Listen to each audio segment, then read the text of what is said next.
training session. A lot of times when we do a demo, we'll bring out all of the Jedi members, and it's like we're running a class. And then sometimes the class gets invaded by the bad guy, and then we have to stop him, you know? So we look at those different parts, but it all comes down to those 10 moves, and then once you learn those, we start working on your footwork. Because your footwork is what makes it look like you know what you're doing. I just said, whoa, ah! I mean, that, stop. You can be up here all day long, swinging away, and walking like I'm just going to the mall. So what you want to do, when we start out, our left foot's forward and it's straight, and our back foot's at a 45-degree angle.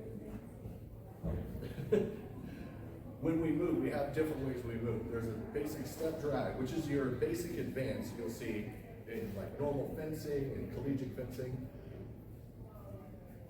Then we have what we call a pass through. So we're going to turn our front foot and we're going to step forward. And that helps us, because like if I was fighting this gentleman here in the hat, I have my left foot forward, it's like, all right, here we go. I'm sorry, you're just there. It's like, I'll get there. Okay, a little more. Now he's backing up. So we could do that, or we could do what we call a double pass forward. Like I showed you, we turn the foot and we step. Okay, that's getting there a little quicker. All right, but now we're going to do a double pass forward, where it's literally 2 steps, and now I'm there. So we incorporate footwork, stance, and then the attacks and the parries. And we can do it, we teach people going forward, going back, going side to side. And when we're going side, well, it's hard to see, but you're scurrying. When we go side, yeah. So when we go side to side, it's called slips and crosses. And when you slip, your back foot, it doesn't matter which foot is back, your back foot slips behind and you come out. When you cross, it's your front foot that crosses over, or the back one slips behind. I know I'm using technical terms. So I can switch my feet, and when, I know you guys say, I said I can't, not you. So their feet are going to stay the same. So in class I would say cross. And I tell Chris, have a seat. And then slip. So you see, I'm going one way, they're going another. Because sometimes we do end up in rooms this size. So a lot of times you can't have full-on charges where you're moving forward and pushing the guy back. Sometimes you have to circle. Sometimes you have a DJ booth set up behind you. Sometimes you're on a stage with a DJ booth that wasn't there 15 minutes ago. Nice. Now you have to reposition. So footwork. I talk about footwork a lot because it is really important. And I love this example, and I tell it all the time. And if you've heard it before, my apologies. If you haven't heard it, hang on. Watch The Empire Strikes Back. Go to the part where Vader's fighting Luke on Bespin. Mark Hamill has a great low stance. His feet are wide, he's really low to the ground, he was younger. Watch Darth Vader. As Darth Vader attacks Luke, he's literally walking forward like this. And I'm like, ruined. It just ruined the whole thing. Yeah, it wasn't until years later I watched a behind the scenes thing and they were talking to the guy in the suit at the time. He's like, I can't see from here down. Like, there's nothing. From here down, just nothing. I just didn't want to fall off the catwalk. I'm like, oh, that makes sense. Now Chris, this is his custom Sith costume, and he made the mask and everything. But if you notice, there's a line in that mask, and that's what he looks through to make sure he's on the right spot. But yeah, as you can see, he can fight 360 degrees all the time in that mask, that whole outfit. So, you know, it's all about your stance, your footwork, and then the attacks. And then we talk about like,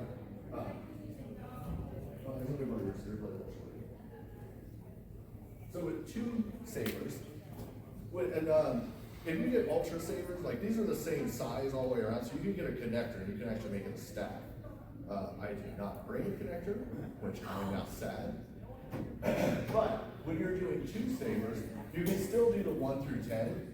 We're gonna. So when he attacks, so 1, 2, 3, 4, 5, 6, 7, 8, 9, 10.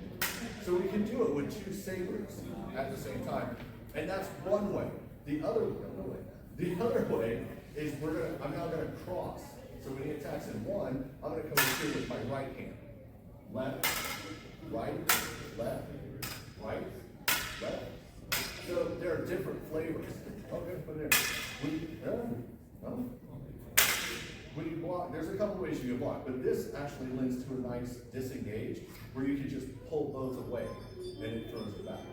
So on either side, then yes, you can get all the soak on it, and you can invert the blade, and you can do that with either one or two. It doesn't matter. We walk people through all this stuff so you can learn how to put it in there. And you can get flashing, you can throw a couple of bristles in. There it is. What's that?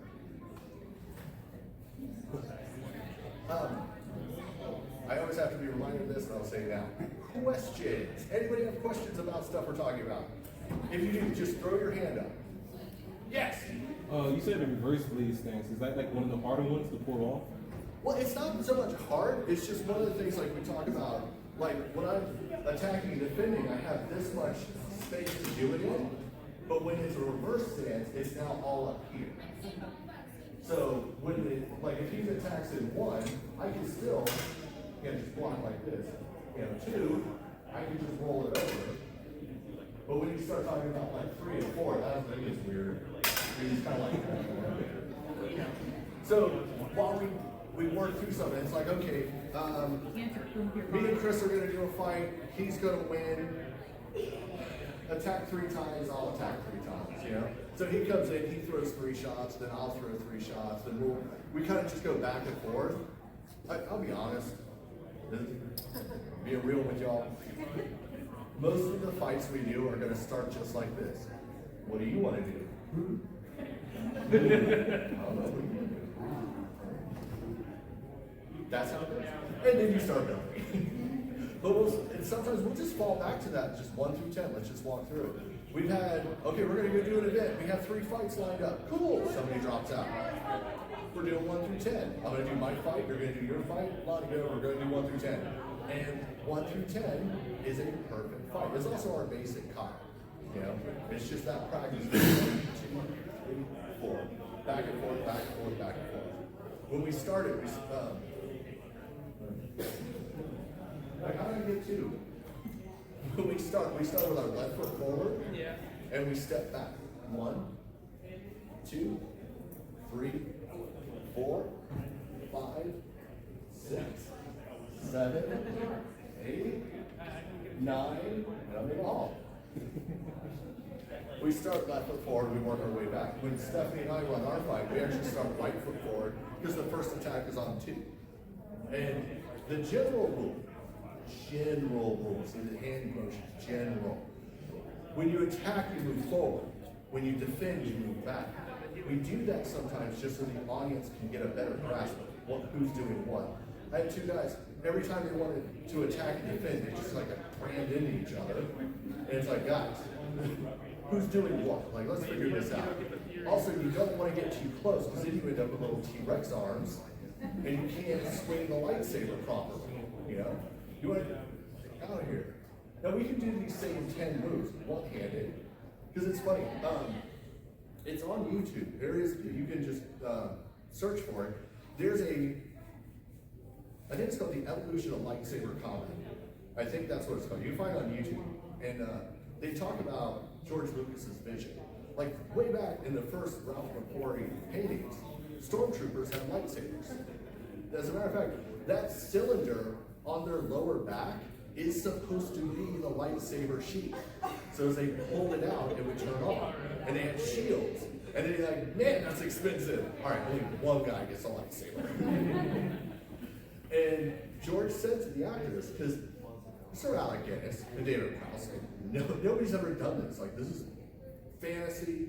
It's weird. Sir Alec Guinness made a lot of bad remarks about Star Wars. God bless him.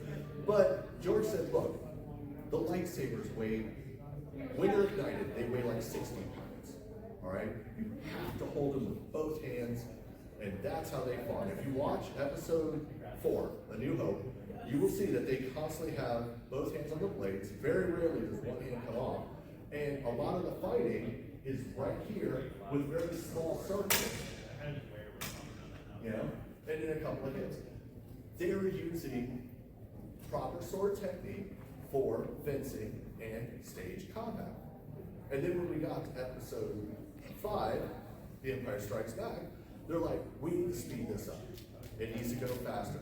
Mark Hamill studied fencing, kendo, axe chopping, and tennis. And that's because of the swings. You know, they're getting in here. And that's where you see one-handed techniques. Luke Skywalker's fighting Vader, one-handed.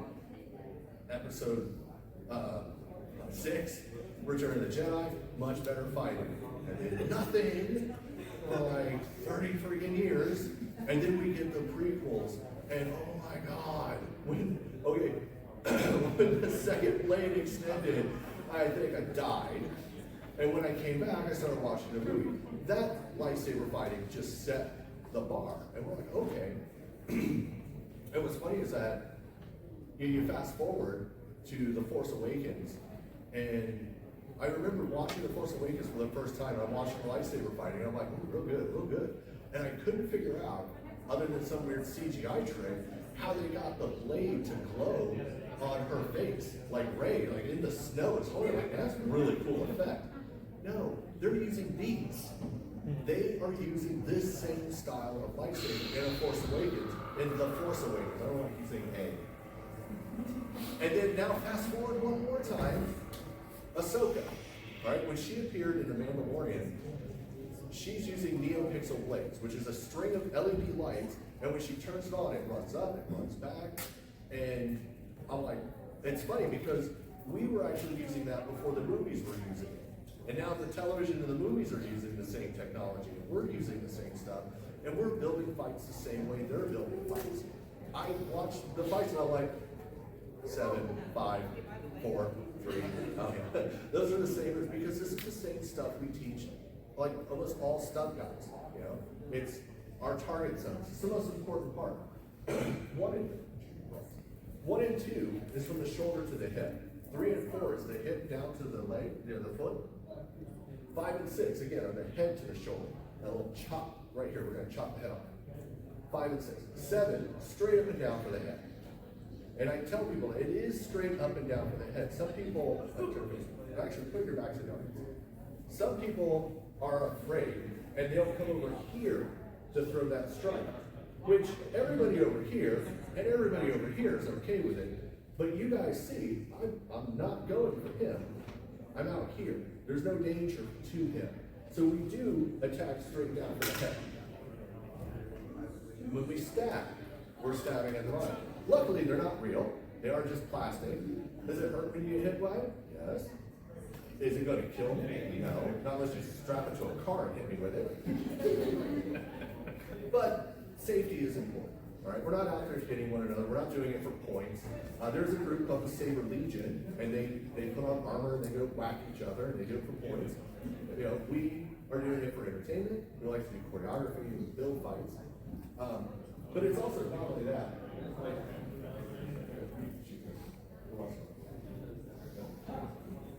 So you keep, like, me and Stephanie fought, Chris and Mary fought. We actually have 3-way fights. At one point we did a complete melee, and I think there were 9 of us. So there are 9 fighters doing it. Now, I'm going to show you how you put together a 9-person melee. Chris, come over here, I'll get you here. Very responsive. So, 9-person melee with lightsabers. Sounds exciting. It's not until we're done. Because the rehearsal process for it is literally step by step. So every count, and we start counting. So I want Stephanie to walk to Lonnie. So this is how we're going to start. All right, ready? 1, 2, 3, 4. Now, when we actually go at speed, it's a lot faster. But we got to rehearse it. So it's literally that kind. So when you get here, you guys are okay. You met up. Okay, I want you to attack 3 times. I want you to attack 4 times. When you're done, raise your hand. So we'll go 1, 2, 3, 4, 5, 6, 7.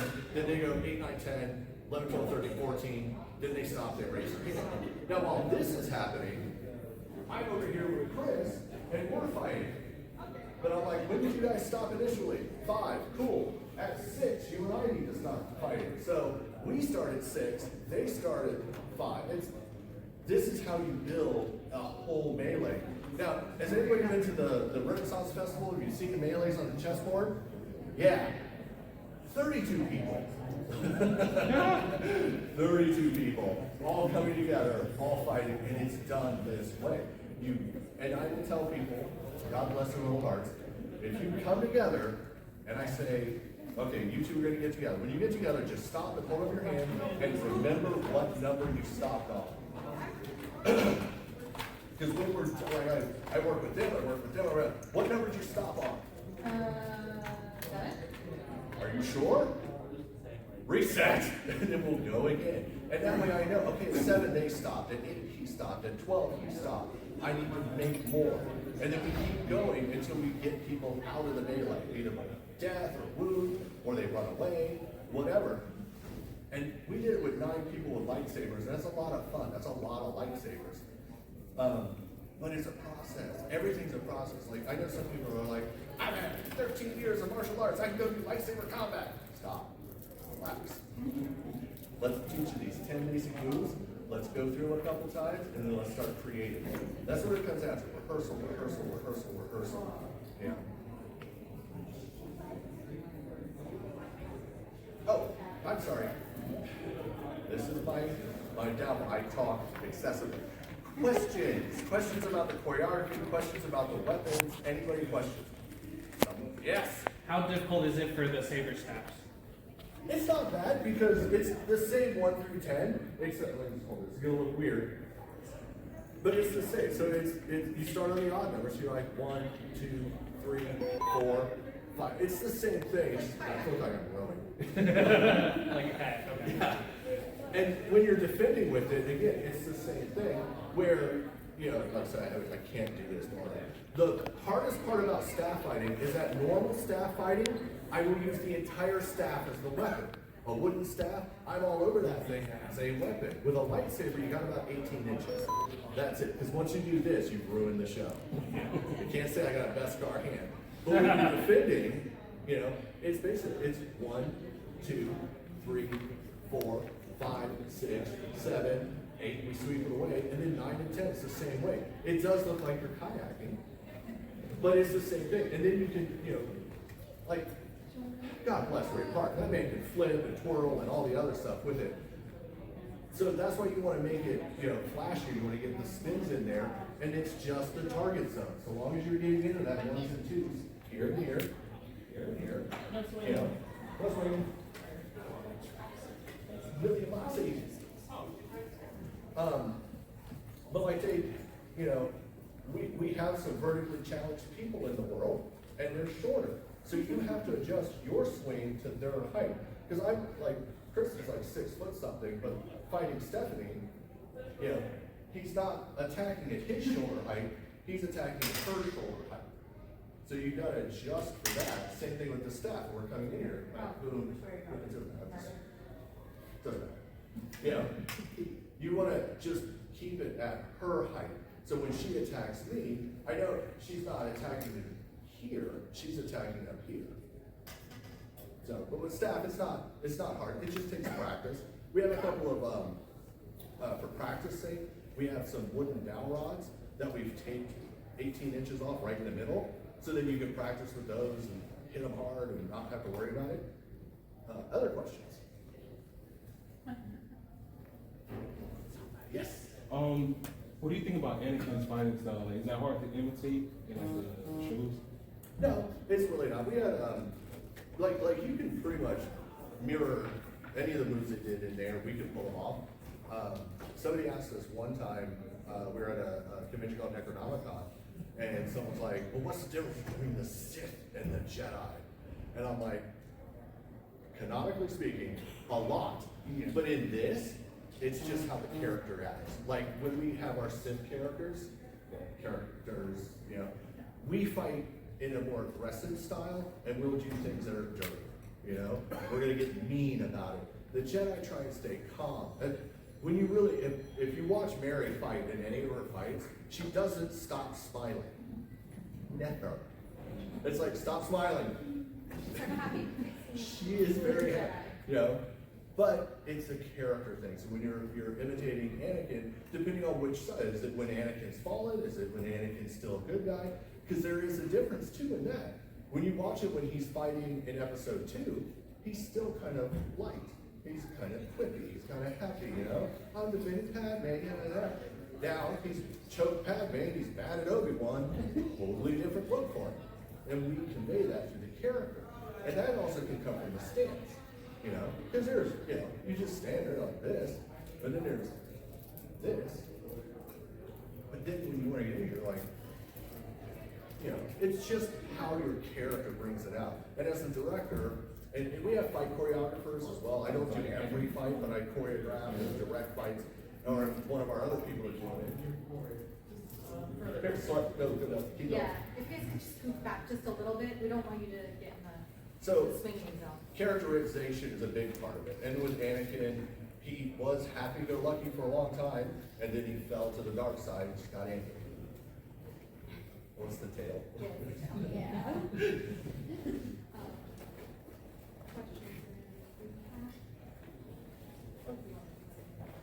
Yes, sir. Last question. Yeah. What do you think is the most difficult move you've incorporated into a performance? Well, the butterfly kick, I've seen a couple of people try that, and that's the one that Darth Maul does when basically he's spinning and he kicks his back leg up, he spins around. That's tough. Yeah, when you said Necronomicon, I thought you were going to tell a different story. Somebody asked, do you guys do rolls? No, well, that was at MetroCon. Oh. We were at MetroCon, this little girl was like, actually, Lonnie was fighting a friend of one of our choreographers, her name's Mandy. Mandy does a forward roll, pops up, and then defends from behind. It's like, oh, cool, you know? And so we're asking questions. This little girl looks at me and she's like, do you do rolls? And I'm like, oh, cinnamon rolls, but no, honey, my rolling days are done.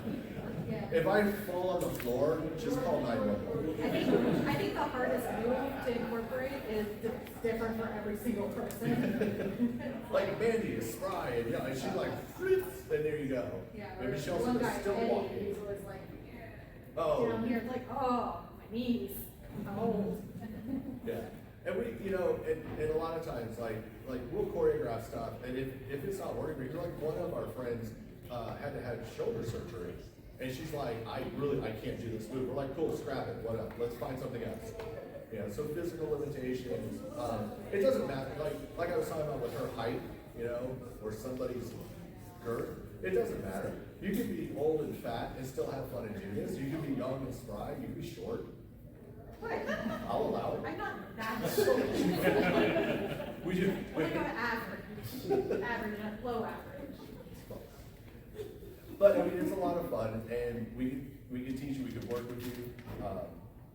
Like we were saying earlier, I don't know if I said earlier, I did mention this in the costuming one. This is an Ultra Saber. I think these are all Ultra Sabers. If you want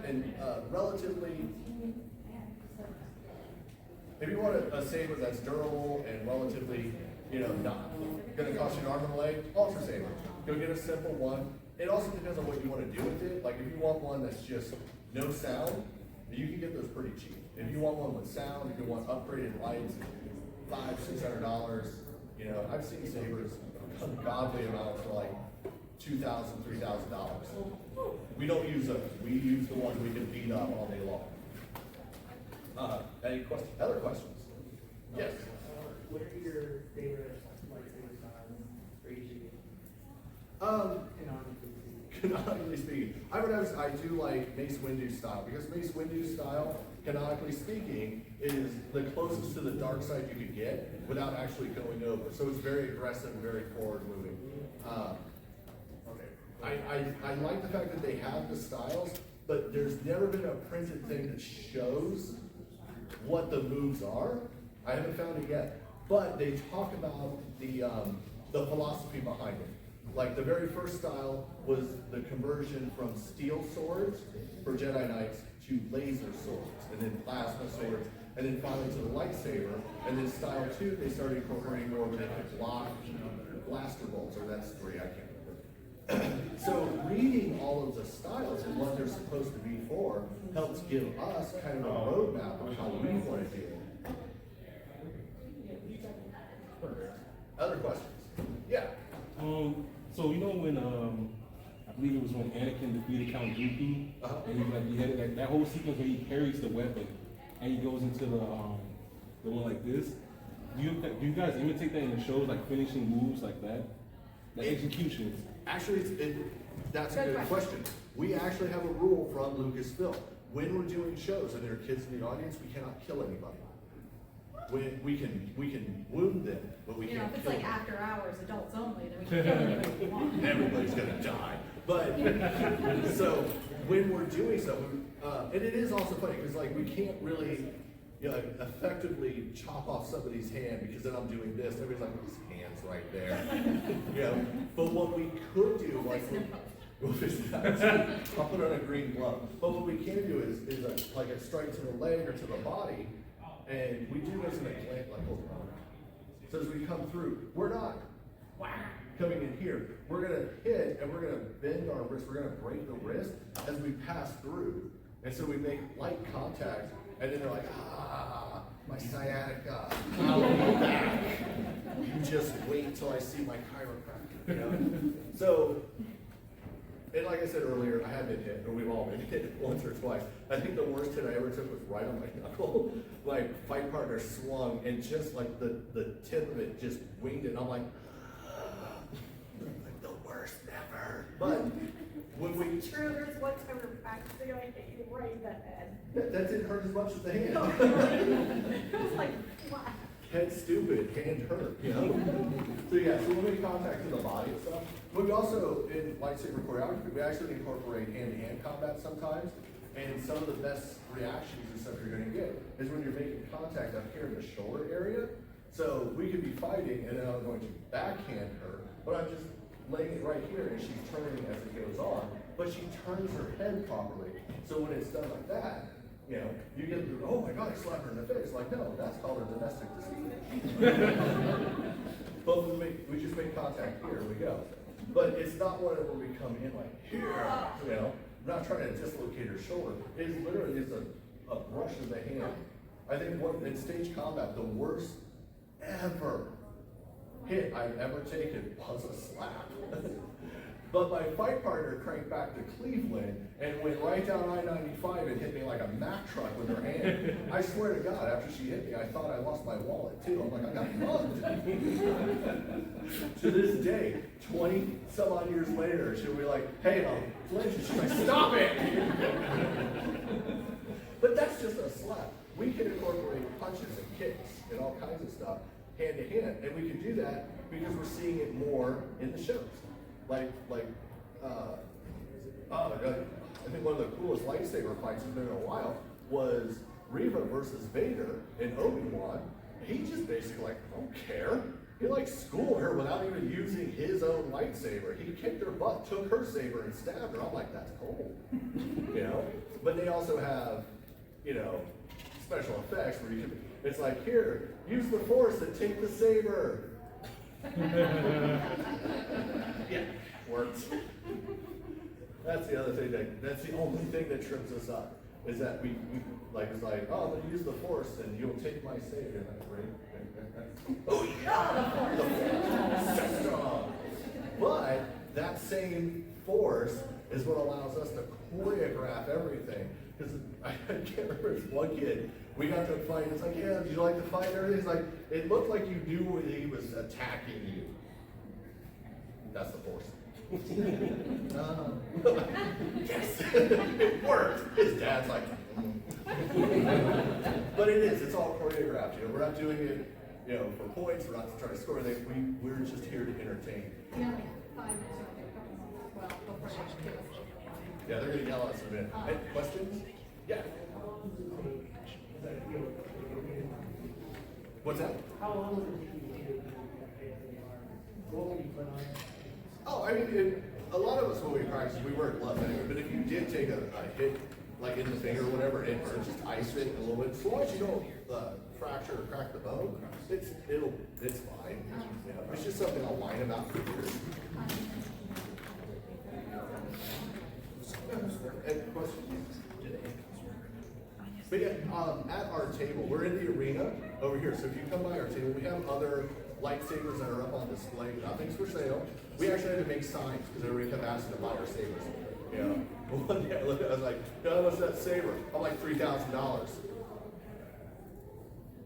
Damn, you didn't buy it.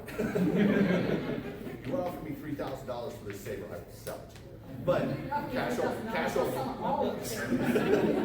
But come over to our, we have a little booth, but we also have, you'll see the stuff that we do. We build props, we make costumes, the sabers we buy, because it's a lot easier to try to build them yourselves. He can, but it's cheaper to do it this way. Also less time consuming. He did fix, I have 2 of these. They're exact pair, they're great. He put new batteries and boards in, they're awesome. And the first time I took the other one to shake out the chassis so I could charge the battery, I went too hard and it shut right out and broke the wires.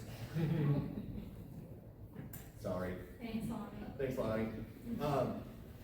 But yeah, costuming, props.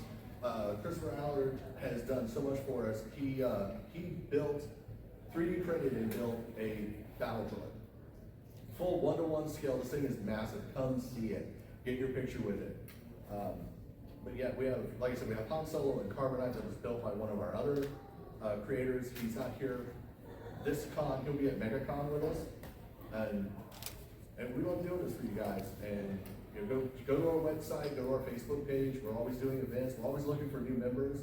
If you're here tomorrow, anybody here tomorrow? Yes, son. Yes. 10:30 in this room, we'll be doing lightsaber spinning for the Tragically Uncoordinated. That one's a workshop, so we'll have to push all the chairs away so we have space, but we have training sabers. They're PVC. So that you can learn. Yeah. You're not gonna learn a lot. Like, if you already know how to spin a saber, this is not for you. This is for the people who need like this. You know, you're gonna learn this, this, this, this, and this. In a half hour, you can do all of those. So. But yeah, and like I said, if you are interested in becoming a member, it doesn't matter. You don't have to live in Largo. We have members in Orlando, Sarasota, Northport. We're all over Florida. So if you're in the area and you want to start doing stuff like this, you know, grab our card, which is at the table, and check us out on Facebook and online. The Outer Rim Guilds. I think if you type it into Google, we're the only thing that shows up. Very nice cards. Very nice cards. Grab a card. All right. But then, and any other questions in your head, like, if you come up, we'll show you sabers. We will be happy to answer them in the hall. Well, yeah, and then we also have to do some share time, so. Yeah. I think said that they don't care if they're with the chair. Oh, no. Yay! So the only thing after this is some costume on this pre-production. But thank you guys for coming to our panel. We really appreciate it.